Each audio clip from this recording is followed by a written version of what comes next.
తెరకొట్టే కారం రంగు రుచి ఆచి కారం పొడి. న్యూ ఇయర్ సందర్భంగా బీఆర్ఎస్ అధినేత తెలంగాణ మాజీ సీఎం కేసీఆర్ ప్రజలకు శుభాకాంక్షలు తెలిపారు. నూతన సంవత్సరంలో వ్యవసాయం, సాగునీటి రంగాలు గాడిన పడి అభివృద్ధి చెందాలని ఆకాంక్షించారు. తెలంగాణ రైతాంగం, మహిళలు, యువత సకల జనులు సుఖ సంతోషాలతో ఆరోగ్యవంతంగా జీవించాలని కోరుకున్నారు. గతేడాది ప్రజా సమస్యల పరిష్కారంలో బీఆర్ఎస్ సాధించిన విజయాలను గుర్తు చేసుకుంటూ పార్టీ కార్యకర్తలు, ప్రజలందరూ కొత్త ఏడాదిలో మరింత ఉత్సాహంతో ముందుకు సాగాలని కేసీఆర్ పిలుపునిచ్చారు. తెలంగాణ ప్రజల ప్రయోజనాలను కాపాడేందుకు చిత్తశుద్దితో రాజీలేని పోరాటం చేస్తున్న బీఆర్ఎస్ పార్టీ కొత్త ఏడాదిలో రెట్టించిన పట్టుదలతో పనిచేస్తుందన్నారు.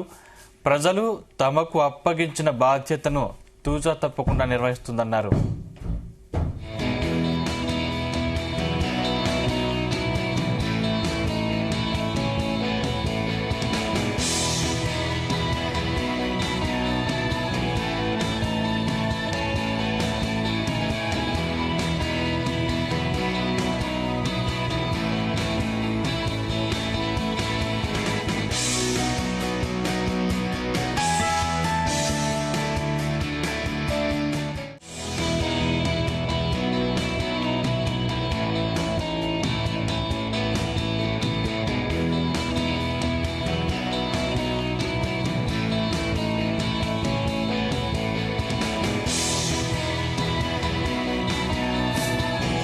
గుమగుమల వంటలే వంటలే తెరకొట్టే కారం రంగు రుచి ఆచి కారం పొడి.